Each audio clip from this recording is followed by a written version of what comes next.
सभी जाति धर्म समुदाय को एक सूत्र में बांधकर चलने का काम कांग्रेस पार्टी करती रही है। से लेकर पंचायत से लेकर प्रखंड से लेकर जिला प्रदेश जहां भी आप जाएंगे कांग्रेस का कार्यकर्ता निश्चित रूप से मिलेगा। 40वीं वर्षगांठ के अवसर पर 28 दिसंबर को अपने अपने घर में झंडा जरूर लगाए कांग्रेस पार्टी। गद्दार शब्द सुनना हम पसंद नहीं करते, गद्दारी करना हम पसंद नहीं करते।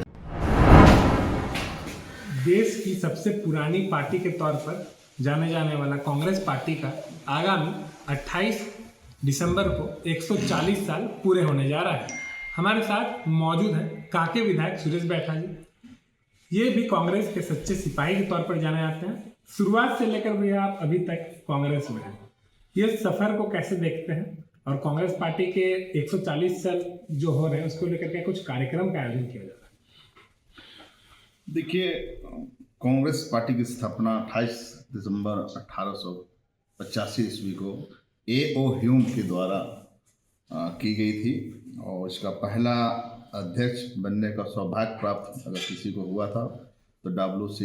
बनर्जी को, उमेश चंद्र बनर्जी को। और तब से अब तक उनके कार्यकाल में दादा भाई नौरोजी से लेकर महात्मा गांधी से लेकर सुभाष चंद्र बोस से लेकर आपका हमारा इंदिरा गांधी से लेकर जवाहरलाल नेहरू और राजीव गांधी से लेकर आपका जो सोनिया गांधी और हमारे राष्ट्रीय नेता राहुल गांधी और अभी हमारे मल्लिकार्जुन खड़गे, इस पीरियड में कई महान स्वतंत्रता सेनानी, देश के लिए जान की आहुति देने वाले बड़े बड़े नेता इस पार्टी को संभाले। सरदार पटेल भाई पटेल और तमाम ऐसे नेता थे जो विचारधारा के साथ चलते थे और उस विचारधारा के बदौलत ही इस हिंदुस्तान में हमारा कांग्रेस की सरकार रही। सभी जाति धर्म समुदाय को एक सूत्र में बांधकर चलने का काम कांग्रेस पार्टी करती रही है और इसी का फल स्वरूप आप देखते होंगे कि दुनिया के कोई भी कोना में आप जाएंगे या भारत के कोई भी कोना में जाएंगे तो निश्चित रूप से कांग्रेस के कार्यकर्ता आपको मिलेगा। वार्ड से लेकर टोला से लेकर पंचायत से लेकर प्रखंड से लेकर जिला प्रदेश जहां भी आप जाएंगे कांग्रेस का कार्यकर्ता निश्चित रूप से मिलेगा।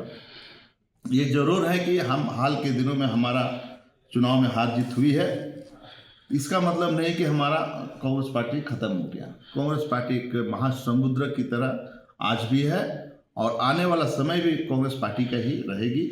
इसलिए हम तमाम कार्यकर्ताओं से, विशेषकर हमारे झारखंड प्रदेश के कार्यकर्ताओं से, देश के महान लीडरों से या हमारे कांके विधानसभा के मेरे जितने भी हमारे समर्थक हैं, शुभचिंतक हैं, कांग्रेस पार्टी से जुड़े हुए व्यक्तियों से मैं कहना चाहता हूं कि 140वीं वर्षगांठ के अवसर पर 28 दिसंबर को अपने अपने घर में झंडा जरूर लगाए कांग्रेस पार्टी का। तो आपसे हम जानना चाहेंगे, सबसे पहले कांग्रेस का दामन आपने कैसे थामा था और उस वक्त की कहानी बताई, क्या सोच के कांग्रेस को आपने ज्वाइन किया था? देखिए, मैं हिस्ट्री का स्टूडेंट रहा हूँ, संजीव स्कूल से ग्रेजुएशन किया और मेरा हिस्ट्री में ज़्यादा रुचि था और हिस्टोरिकल जब इनकी स्टोरी सुनते थे, महात्मा गांधी से लेकर सुभाष चंद्र बोस से लेकर सरदार पटेल भाई से लेकर पंडित जवाहरलाल नेहरू का ये और इंदिरा गांधी की सैक्रिफाइस, इस देश को आंदोलन गुलामी से जो हमारा अंग्रेजों ने देश गुलामी में रखा था उसको निजात दिलाने का महात्मा गांधी ने शुरू किया। और पूरे इतिहास को आप देखिएगा तो बहुत तरीके से महात्मा गांधी ने आंदोलन करके, जैसे पूर्व में हम लाल बाल पाल की बात करें, है ना, तो उससे पहले सुखदेव भगत जी की बात करें, बिटेश्वर दत्त की बात करें, सुभाष चंद्र बोस की बात करें, ये सारे लोग कांग्रेस पार्टी के साथ जुड़े हुए रहे और कांग्रेस पार्टी को बढ़ाने के लिए इन्होंने हर तरह का, चाहे उदारवादी नीति हो चाहे उग्रवादी नीति हो, ये दो तरह के नेता हमारे इस कांग्रेस पार्टी में रहे और दोनों का विचारधारा को समायोजित करके ही कांग्रेस पार्टी आगे बढ़ी है, जिससे हम काफ़ी प्रभावित हुए। नौजवानों में अलग एक जोश दिखता था और इतिहास के पन्नों में आप जब जाएंगे तो हमारे पूर्वज में जो भी आंदोलन किए होंगे तो देश की भलाई के लिए आंदोलन किया, अपने स्वार्थ के लिए नहीं किया। देश को गुलामी से जब आज़ादी दिलाई तो एक अपने आप में हमें जोश लगा कि नहीं, हमको इस पार्टी के साथ जुड़ना चाहिए और इस पार्टी की विचारधारा को लेकर हमें आगे बढ़ना चाहिए। आज के समय में भी आप देख रहे होंगे कई ऐसे राजनेता हैं, विधायक हैं जो कि लाभ के लिए पार्टी बदल देते हैं। इस घटनाक्रम को आप कैसे देखते हैं और आपके अनुसार क्या ये उचित है? ये क्षणिक सुख तो आपको कभी भी मिल सकता है, कोई जिस भी लाइन में जाएंगे क्षणिक सुख मिलेगा, लेकिन जिस विश्वास के साथ आज मैं बोल रहा हूँ तो कॉन्फिडेंस तो इसी में बढ़ता है ना कि भाई हम एक पार्टी में रहे तो हमको कोई गद्दार नहीं कर सकता है। और गद्दार शब्द सुनना हम पसंद नहीं करते हैं, गद्दारी करना हम पसंद नहीं करते हैं। हम ईमानदारी पूर्वक पार्टी में रहे, हार जीत अपनी था, हमने 3 बार हारा चुनाव, लेकिन हमको कई बार ऑफर मिला दूसरे पार्टियों से, लेकिन हमने नहीं गया। लास्ट में विजय मिला, कांके की जनता ने हमें सर आंखों पर बैठाया।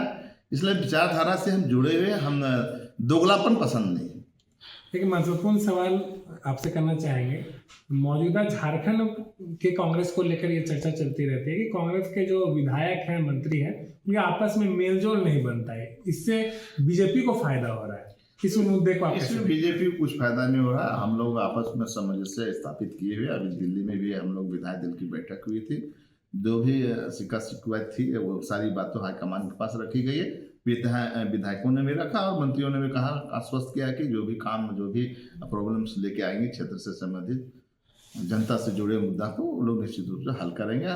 और बीजेपी का कहना है कि नहीं पटता है, हम लोग सबसे पटता है, और हम तो सबसे पटता नहीं पटता तो हम पटकने के लिए तैयार होते हैं।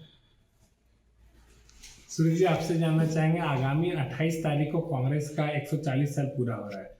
कांके जनता के लिए कांग्रेस पार्टी क्या कुछ करने जा रही है और क्या कुछ कार्यक्रम होंगे? हमारे अध्यक्ष, रांची जिला ग्रामीण कांग्रेस के अध्यक्ष भाई सोमनाथ मुंडा जी को मैं सुबह से ही देख रहा हूँ, काफ़ी अलर्ट है और हमारी बात हुई है। हमारे प्रखंड अध्यक्ष भी अभी आए हुए थे, उन लोगों को झंडा भेज दिया। सुबह में खिलाड़ी से आया था, बलराम भी आए थे, और कांके के संजय खान, इन तीनों प्रखंडों अध्यक्षों को पंचायतों में कल बोले हैं कि पंचायत पंचायत अध्यक्ष बुलाइए और सबको झंडा दीजिए। और एक पंचायत में 12 झंडा पदाधिकारियों के घर में लगेगा और झंडा का वितरण कर दिया गया है। इसलिए जो टास्क दी गई है पूरे झारखंड प्रदेश को, वो काम के राजू जी ने सौंपा है, उसको हम लोग पूरा कर रहे हैं। तो आपने देखा इस प्रकार से सुरेश बैठा का साफ तौर पर कहना है, जिस पार्टी से राजनीति की शुरुआत किया उसी पार्टी में रहना ये पसंद करता है। इनसाइट विद सौरभ राय के लिए मैं सौरभ, रांची।